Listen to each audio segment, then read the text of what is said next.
Across the Rhine. Okay, I'm Jim Sharp, and I am here with Jack Nedwed, who's a World War II veteran living here in Riley County.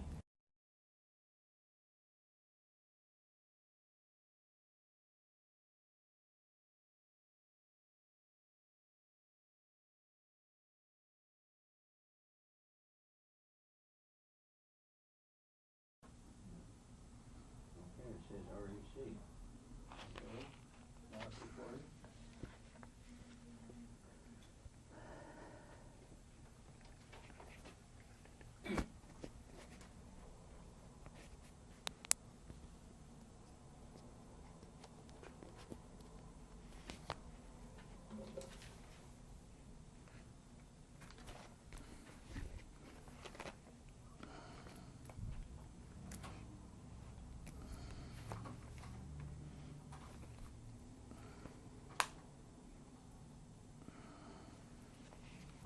Okay, we're rolling.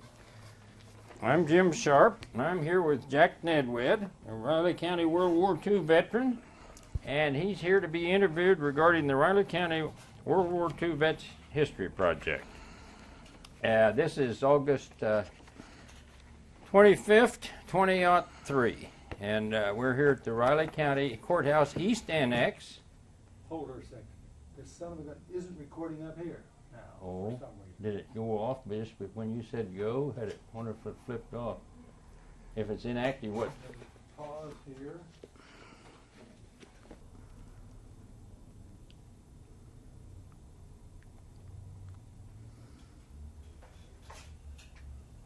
They're all running. Okay.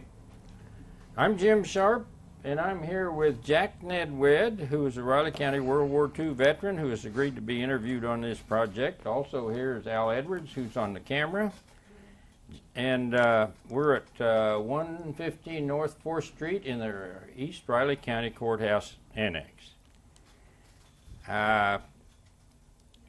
And Jack, would you tell me your name, rank, and serial number when you were in the service? Okay, my name is Eugene R. Nedwed. I developed to the tech sergeant, number 3. And what did you do as a tech sergeant? My job during the conflict, during the war with Germany, was a radio operator at a forward observation point where the shells were landing, and the officer could tell me what to say back to Fire Direction Center to adjust the guns for the shells to land on a target that they were trying to blow up. Okay. Now I want to go back to where you were born and raised and your early education. I was born on September the 23rd, 1920, in a little community in Pottawatomie County, Kansas, a town that's known as Blaine, Kansas. Pottawatomie County, Kansas. The original name of Blaine was Butler City when it was developed, but the name got changed to Blaine. And you lived on a farm and got your education where? I lived on a farm with my parents 3 miles north of Fostoria, Kansas, another Pottawatomie County town. And I got my grade school education at school district number 22, Pottawatomie County, Kansas. 8 grades, 1 teacher.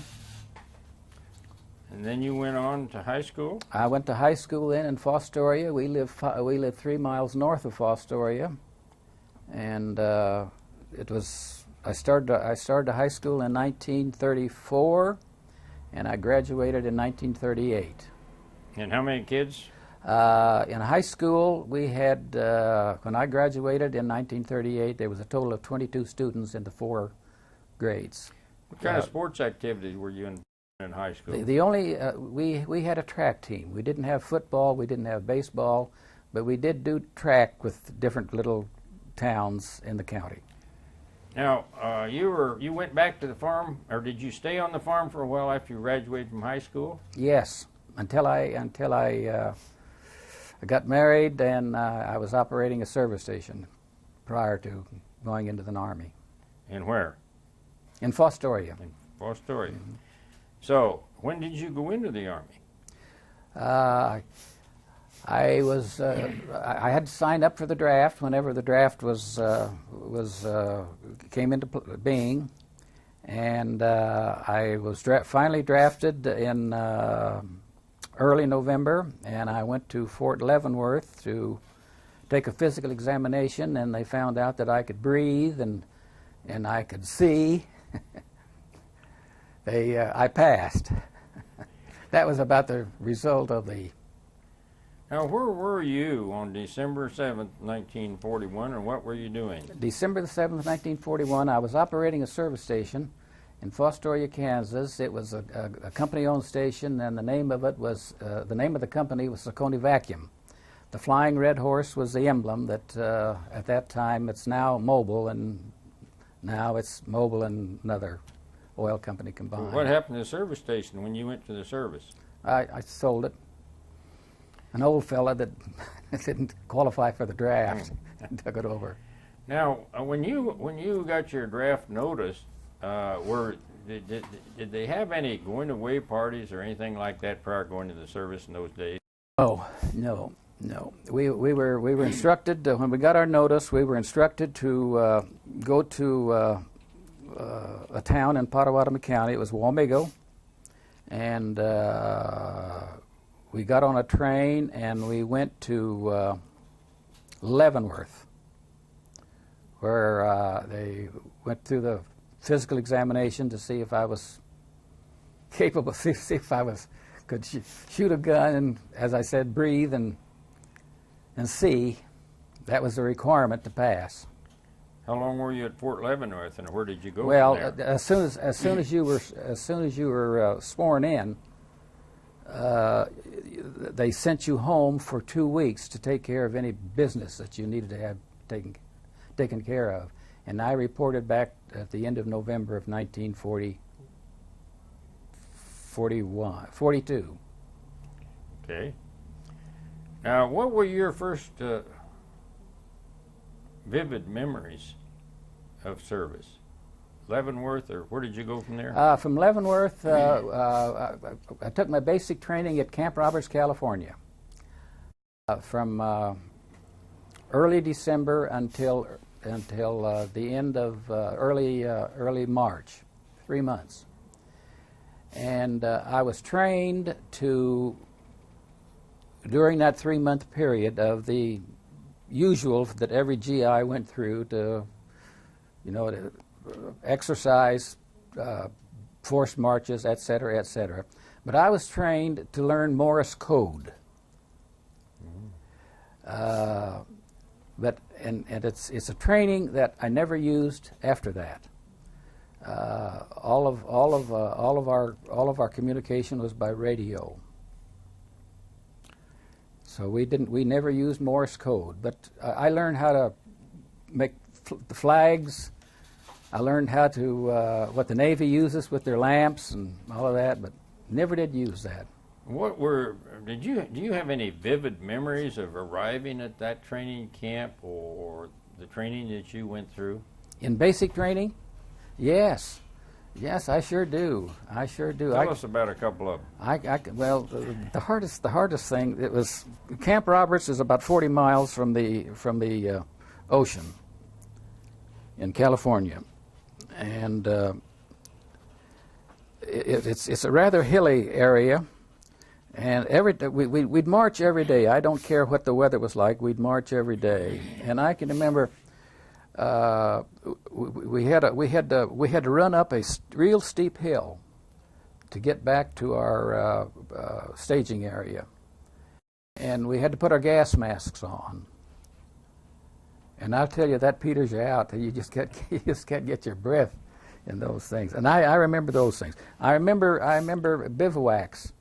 And it was cold out there. Now this was in December and January and February, that 3-month period.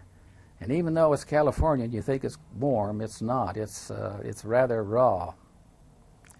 Okay, now once you got trained, what happened and where did you go? Okay, once we got our basic training out of the way, then we were assigned to a field artillery battalion, and I'll read you a little history about the forming of this 265th Field Artillery Battalion. The battalion was constituted on January the 25th of 1943 as a 105 millimeter howitzer battalion. The battalion was made active on March the 1st, 1943 at Camp Shelby, Mississippi. When we got through with our basic training, we were shipped to Camp Shelby, Mississippi as a member of the 105 millimeter howitzer battalion. The organization had no history prior to its organization on the 25th of January of 43. After an intensive training program, the unit left its home station on the 23rd of September 1943 as a member of the 3rd United States Army for the Louisiana Maneuver Area. It arrived back at the home station on the 17th of November 1943 with the rating of excellent. A little history about the 265th Battalion. It was a battalion of about 525 people. There were three batteries. It was a headquarter battery, and I was assigned to the headquarter battery. And then there were 3 gun batteries. A, B, Abel, Baker, and Charlie, as was the names that were used at that time. And then there was a service battery that took care of all the equipment, all the getting the mail and getting the food in, et cetera, and et cetera. But I was assigned to the headquarters battery, and I was a radio operator. Even though I learned Morse code during the basic training, it's something that we never did use after that date. We always used voice communications. On December the 23rd of 1943, the unit made a permanent change of station from Camp Shelby, Mississippi to Fort Bragg, North Carolina. At this time, the armament was changed from a 105 howitzer to a 240 millimeter howitzer. Now, the 240 millimeter howitzer is a big gun that it's not a mobile gun. It has to be hauled. The barrel is hauled, is carried, is moved on a big trailer, and the carriage itself is hauled on another trailer pulled by a crawler-type tractor.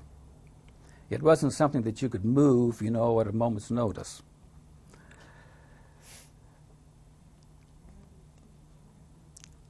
The battalion was alerted for overseas shipment, and after intensive and vigorous work, all equipment, material, and personnel were processed,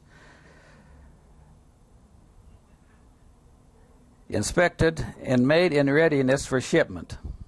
The advanced party of 3 officers, the heavy equipment consisted of the artillery pieces, the carriages, and the barrels, were sent to, let's see, I'll have to tell you where they were sent here in just a moment. Well, anyway, we were sent to a port of embarkation at Fort Slocum, New York. There were personnel where the personnel was trained to abandon ship and was given inspection by physical fitness and personal equipment. Unforeseen at that time, as well as being unknown by the unit, were the tremendous logistical problem of shipping to be coordinated for the invasion of the European continent on D-Day, June the 6th, 1944. This transportation snag was responsible for the lack of shipping space for the 265th Field Artillery Battalion, even though we went to the port of embarkation in December of 1943. General Eisenhower had ordered the heavy artillery would not be needed for the invasion. No ships were available for transportation across the Atlantic to the combat zone. The battalion then entrained at Fort Knox, New Jersey, to await shipment space and an early participation in the overwhelming defeat of the enemy.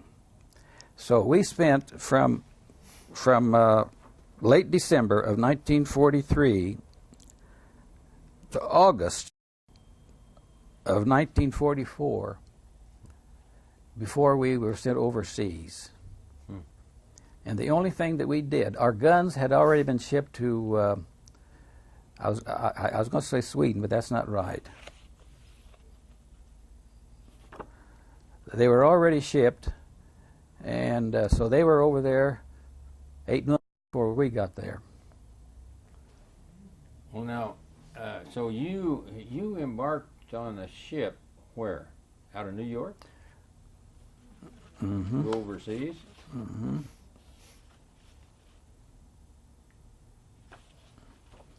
Yes, we did that in late.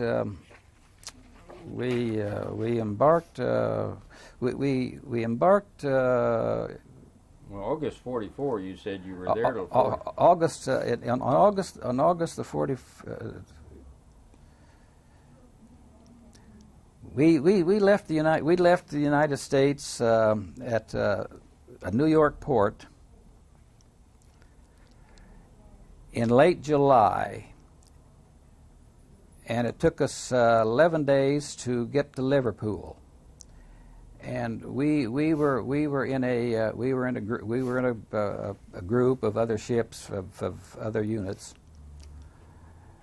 And the things that I remember about that shipment, we were on an English ship, and we found out later that it was sunk later. I think on the return trip back to America to get another load of GIs. Was that ship? Oh, excuse me. Go ahead. But we had German food. We slept on mess hall tables. We slept on the floor. There was a few hammocks hanging around. If you could get in them and then stay in them, well, you were all right. How many troops were there on that ship, and were you in a convoy? We were in a convoy. Yes. Uh-huh. What was? Do you remember the name of the ship? It's in here someplace. How many troops were on that ship? I have no idea at that time. So you landed at Liverpool? We landed at Liverpool, and then we went by train to a town called Torrington in southern England. And we spent about a month there. And then we were ordered to cross the channel, and we crossed the channel and landed on the Omaha beachhead in late August. Then what happened? Where did you go? Okay. Then when we landed, we landed at the Omaha beach on the 1st of September. D plus 56, or D-Day plus 56 days. After a tearing, hurried trip to the 8th Corps that we were attached to, the battalion commander got his orders to an assignment at a town in France called Saint-Malo. After the first night on this beachhead, a forced march was made from Omaha the next day to Saint-Malo. The commander of the German garrison surrendered before the entire unit of our battalion could be assembled in a firing position. The battalion was retained in the apple orchard of France for the second night of European soil. The unit departed the next day in the rain for its next assignment, the fortress city of Brest, France. It was located on the tip of the Brittany Peninsula and built in the Middle Ages. It was surrounded with walls 18 feet thick in places.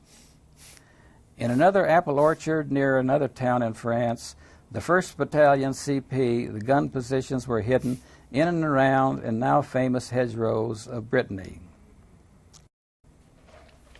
So then, where did you go from there? And you mentioned this German outfit surrendering before you even got organized. Before we could set the guns up to fire them. Yeah. Now, you know about where that was in France?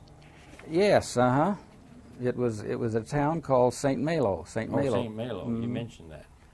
You know, you might hold that book up. I don't know whether Al can get the front of that's a 265th. I don't know whether you can get a close up of that or not.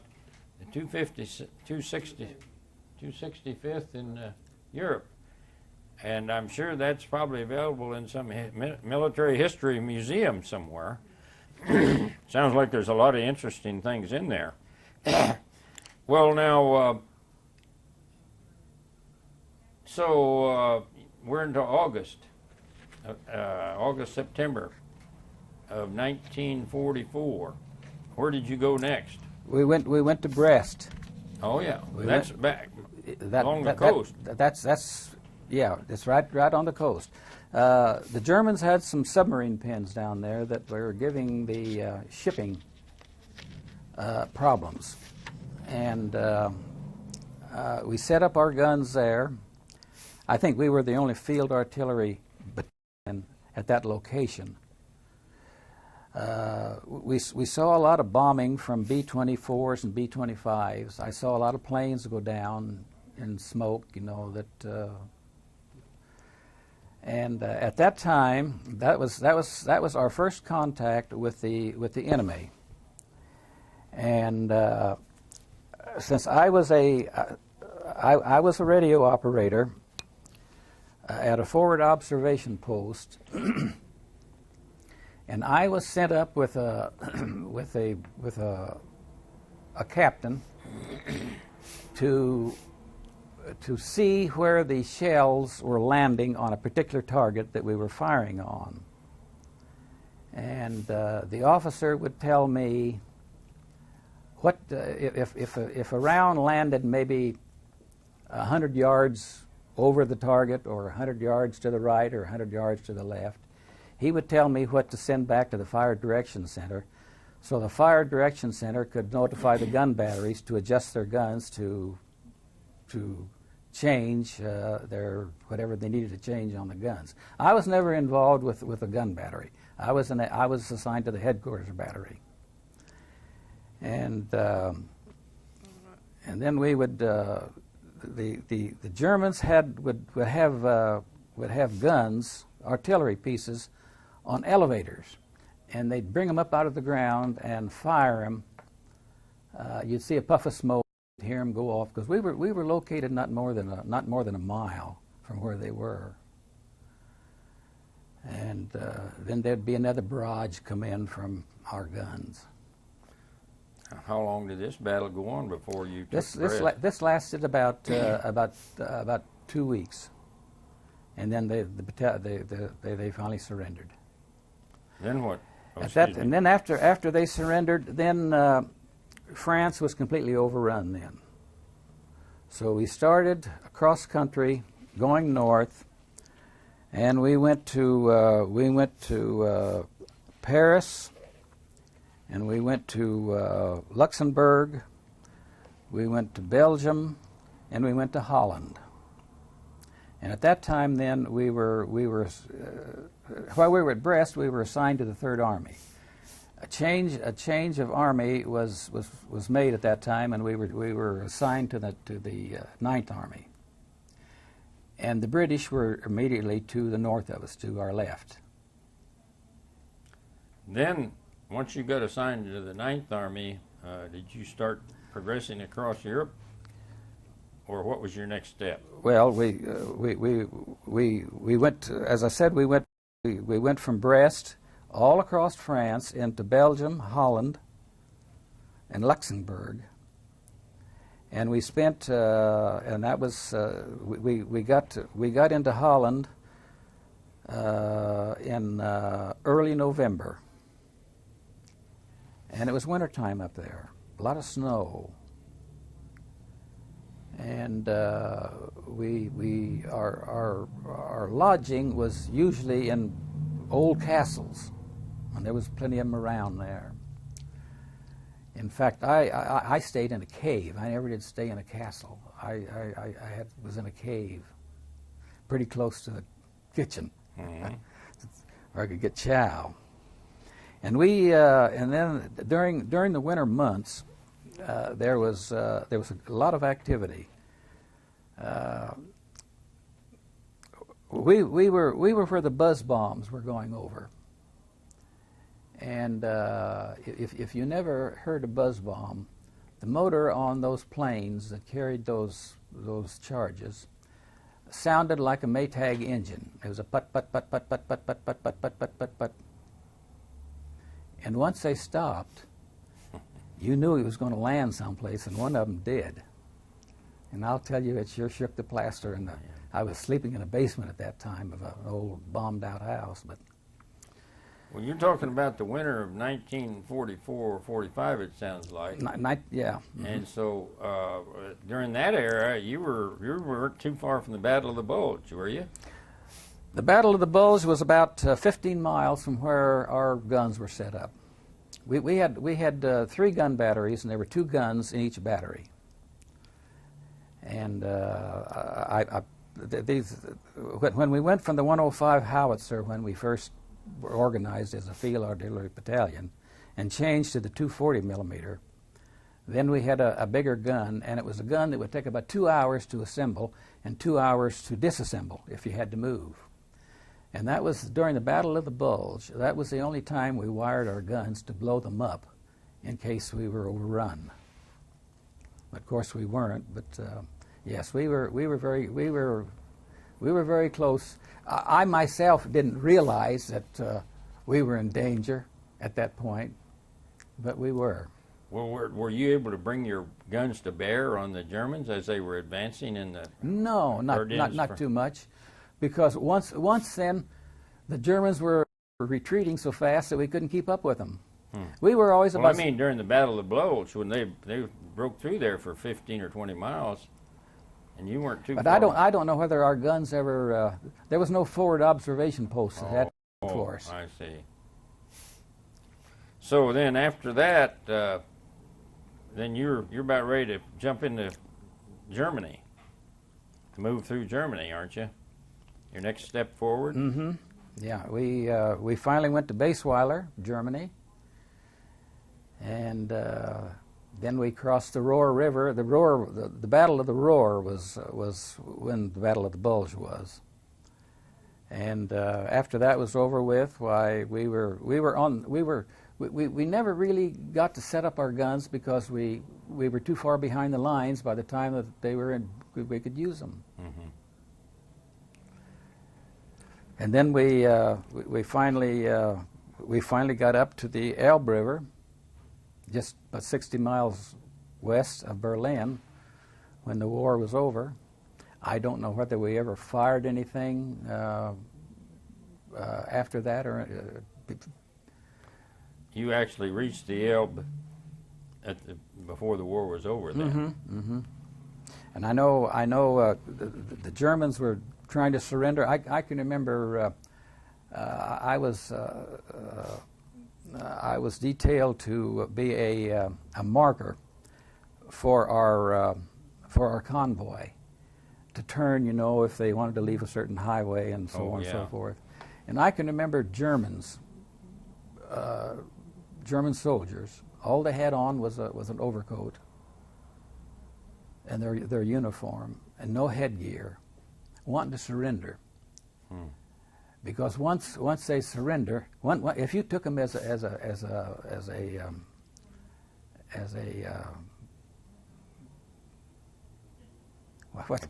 prisoner, then you had to feed them. Yeah.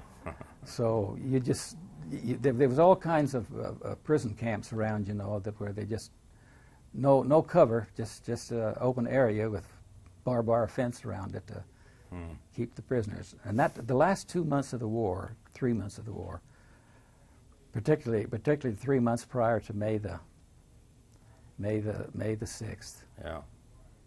There was just So then you reached the Elbe toward the end of the war, and then where actually were you on VE Day? VE Day, 60 miles straight west of Berlin along the Elbe River. Oh, yeah. Did you stay there for an extended No, period? right as soon as the war was over, as soon as the Germans surrendered, we were assigned to the military proving grounds in Germany, similar to our artillery proving grounds in Oklahoma. And they had big guns. They had big artillery pieces in the early stages of development. That the breech box were 42 inches. You could set in them. You could understand what size of shell that would take. But they never got to use them. And then after that, after the war was over, we were sent down south of Munich to do a little occupation duty. And how long did you stay there? Probably a month or so. And then shortly after that, they dropped the bomb in Japan, and but prior to that, prior to August the 8th, I believe it was, in '44, we were in a staging area in about 60 miles south of Paris, preparing for direct shipment to the Pacific Theater. Now what they could do was hopping islands with those 240 howitzers. That You were happy to hear about the dropping of the bomb. I sure was. At that time, you know, they started, well, we can start separation here now of troops.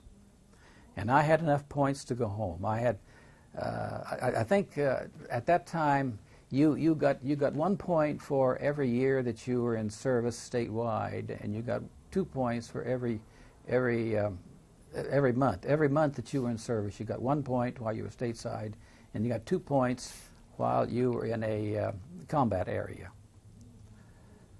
So I had, and if you had 75 points, you would be eligible for separation, if you so desired. Of course, my desire was to get out of the Army. I had 79 points. And so they started processing those people that wanted to be discharged. But it took 4 months to get travel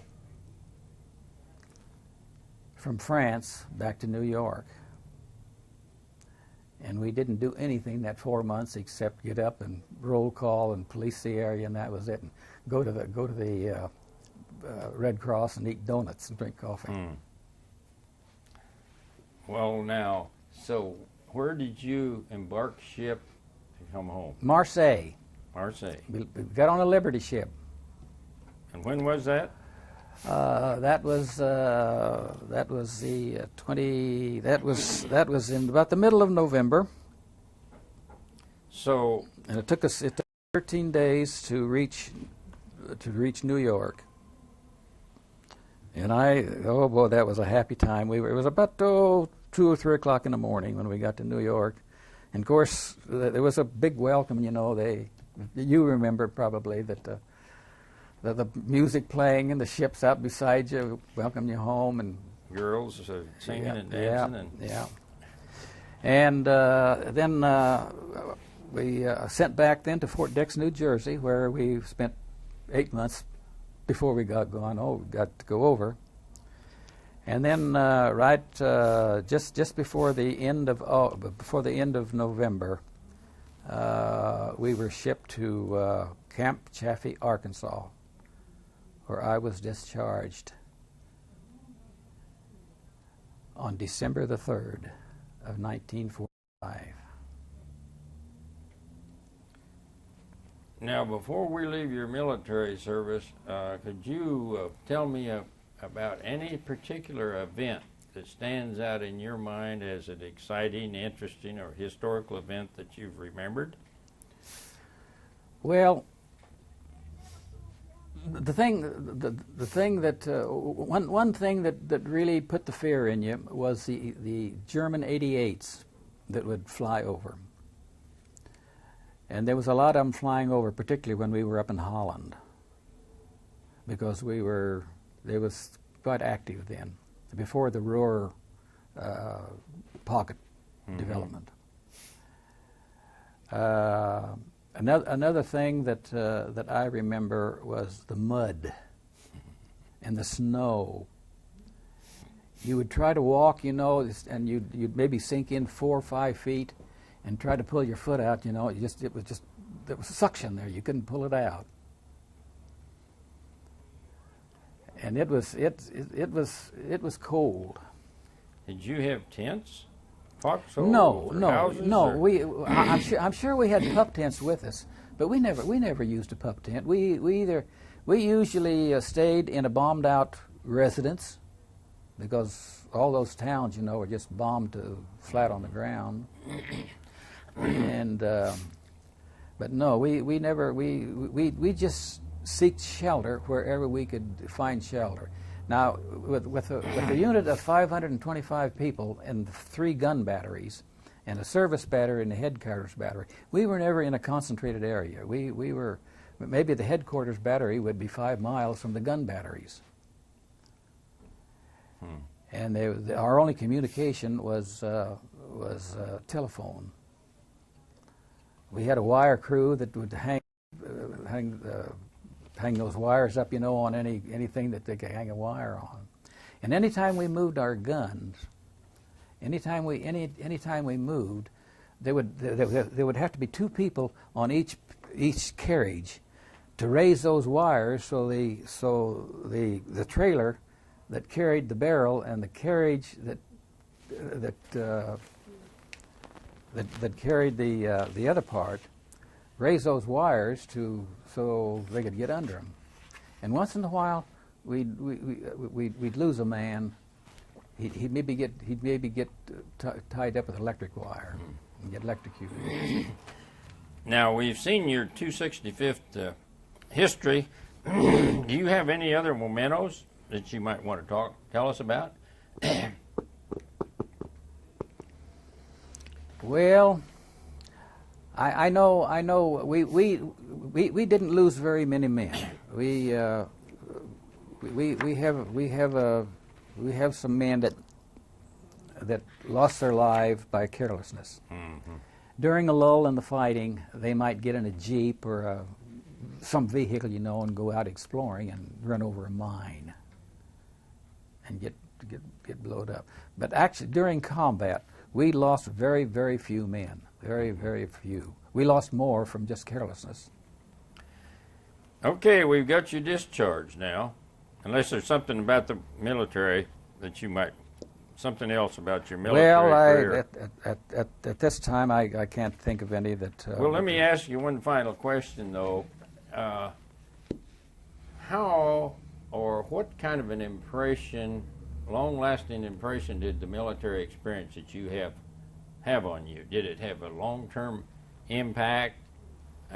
And what was your feeling about serving? Well, of course, at that time, you know, a military man would do what he was told to do, and I was in that category, and I was glad of it. Mm-hmm. It's a lot different. It's a lot different than wars since then. There was a lot of dissension between the government and the soldier. I want to get after the war now, or I guess after. Well, you need to answer this question. I want to know something about your family, when you were married, and your family. Okay, I was married to my wife on April the 24th, 1941, before I went into service. Her maiden name? Her maiden name was Woodburn, and she was a girl that during high school we never dated, but and I think I probably got acquainted with her. She just lived about a mile north of Fostoria, and I lived 3 miles north of Fostoria. So I would walk by her place every time I went to school and walk by her place.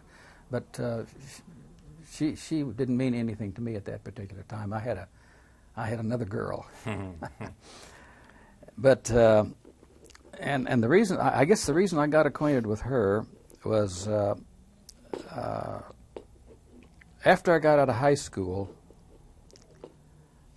in 1938. There wasn't work for unless you wanted to be a hired man someplace. Well, I didn't want to be a hired man.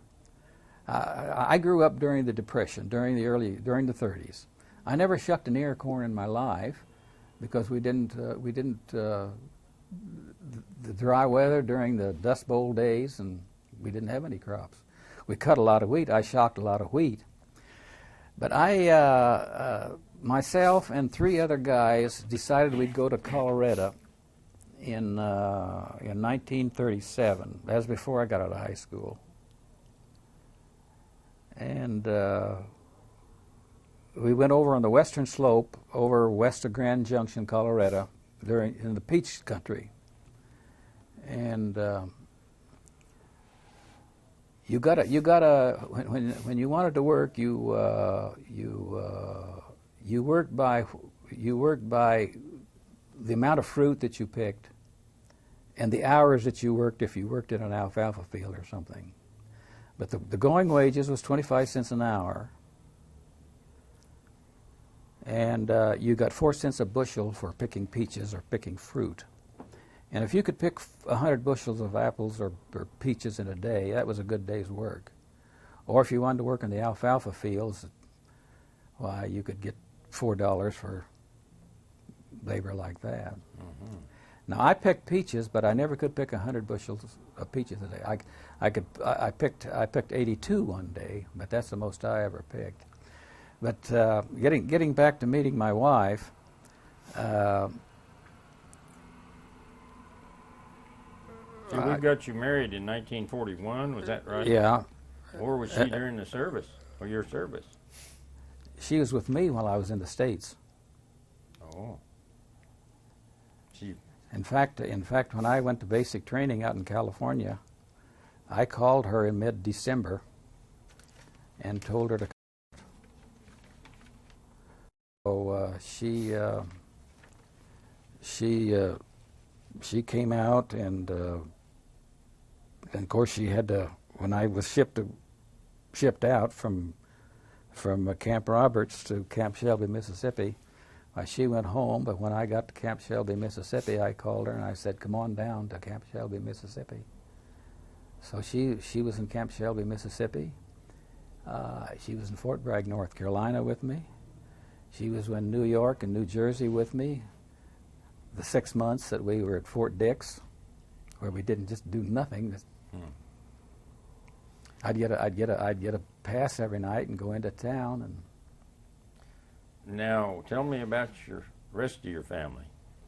The older siblings were gone when I got married. I had a younger sister that really stayed with an aunt of my mother's. My mother died. My mother was a diabetic, and she died when I was 9 years old. And the years prior to her death, she could not take care of a younger child. So this younger child went over and stayed with her sister. And then, what about your immediate family? My immediate family, we had 4 children. We lost one during birth. The second one, our first child was born in 1942, and then this child that we lost was born in 1951, and then we had 2 girls, one born in December '52 and one born in I forget which month now, but it was in 1954. So we have 3 children living. Okay, now, immediately after your discharge, now is this when you went the West Coast to pick fruit? No. Or is this a private- I was in high school. Oh. I was talking about how I met my wife, Okay. but I didn't finish that up. But Yeah. Okay. Now, after your discharge, where were you discharged? Camp Shelby, no, not Camp Shelby, Camp Chaffee, Arkansas. Okay. Now, what did you do right after you got out of the service, besides take a few days off? What was your occupation? I acquired a service station in Fostoria after I was discharged. Yes, I acquired a service station probably in March. No. I'll take that back. Right after the service, we moved to Manhattan on the first part of January of '46. I was discharged in December of '45. Moved to Manhattan in January of '46. And since I had run this service station, I got a job working in a service station in Manhattan. I believe I got $40 a week or something like that. I didn't have any automobile. I had a bicycle that I got around in. And I did that for about 4 months. And then I finally went to a secretarial school called Palmer's Secretarial School in Manhattan. And I was training to become a CPA. And I did about until October of 1946, when I went to work for the Farm Bureau Mutual Insurance Company. And on the GI program, we got $200 a month salary. The government, I believe, paid the government paid 90, and the company may paid 110, or maybe it was vice versa. I forget which it was. If you were in that program, you probably remember, but I don't remember. But every 3 months, there would be a change in what the company would pay and what the government would pay. And I was on that for 16 months for $200 a month. And you know, I could save more money during that $200 a month than I could after I was working for him for 10 years. Okay, you started out in accounting then? Mm-hmm. Tell us about the rest of it. I started out in accounting and as an assistant treasurer, working under Ward Wright, who was the vice president of, or company manager, vice president, company manager of Farm Bureau Mutual Insurance Company. And after about 3 years of that, after about 4 years of that, I was appointed as treasurer of the Farm Bureau Mutual Insurance Company. And in 1964, I believe it was 1964, I was changed over from treasurer of the insurance company as the investment officer of the Kansas Farm Bureau and all of its affiliated companies, and there were about 4 or 5 of them at that time in '64. And I held that position as vice president and investment manager until '64, until I retired in December of 1985. So you worked for Farm Bureau 39 plus years. 39 years. I think 39 years and 3 months. Now, what other interesting or unusual aspects of your military career, your prior military, or your career should we talk about here? That maybe Well, I don't think it's been too interesting. I've been retired and very happy to be retired. By the end of this year, it will be 18 years, I believe, 85 through 03 is, I believe, 18 years, isn't it? Pretty close. Mm-hmm. So no, I played a lot of golf. We always went south in the wintertime. We'd spend either 2 or 3 months in Texas, around in the San Antonio area, and we spent after I retired. We spent a month. The first 2 years after I retired, the month of either January or February in Hawaii. But after that, we started going to Texas for 13 years. Did you ever return to any of your World War II area of experience in Europe? Yes. I returned to you. I went to Europe in 1993. I went with a group of high school kids. Now these were high school kids from Canada and different areas in the United States. And it was one of those budget tours, you know, where you would stay at cheap hotels. You know, there was no parking for the bus that we were on, and you had to maybe carry your luggage for 2 blocks to get to the hotel.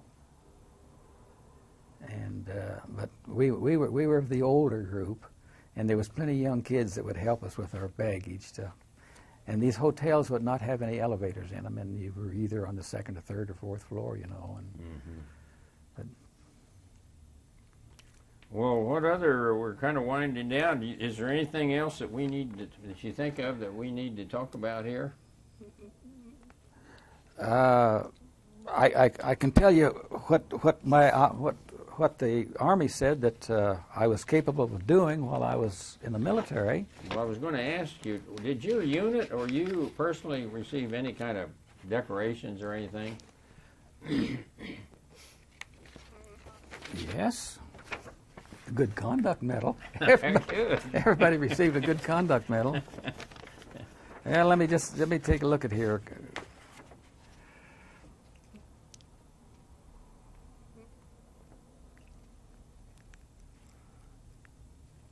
I went to the Radio Operators Mechanics School. Lapel button, rifle range medal, inactive service on the 13th of November 42 to 19th of November 42. What did I receive as medals? Okay, here they are. Recognition and citations. EAME, I don't know, Eastern, I don't know, what's EAME Theater Ribbon and 3 Bronze Service Stars, World War II Victory Ribbon, Good Conduct Medal, American Theater Ribbon. I didn't receive the Purple Heart, thank goodness. Yeah. But my service in the military was rewarding as far as I'm concerned. It was something that I was glad to do, just like every other American was glad to do. But I was a private for 3 months, field artillery basic training. 6 months I was a PFC radio repairman. 11 months a Tech 4 radio operator. Immediate speed. 10 months radio operator high speed. And 5 months Tech 4 clerk typist. Now, I don't remember ever being a clerk typist, but maybe I was. I just don't remember that. But I entered the service on November the 20th, 1942, and I was discharged on December the 2nd, 1945. The separation center was Camp Chaffee, Arkansas. And here was a detail of some of my requirements. Radio operator, intermediate speed, service as a radio operator for 21 months. Was in the European Theater of Operation for 16 months, serving in France, Belgium, Holland, and Germany. Installed and operated tactical radio transmitting and receiving equipment. Sent and received messages by International Morse Code. I could do that when I was in basic training, but as I said early in this interview, we never used any of that. In fact, I never fired a shell. I was at that time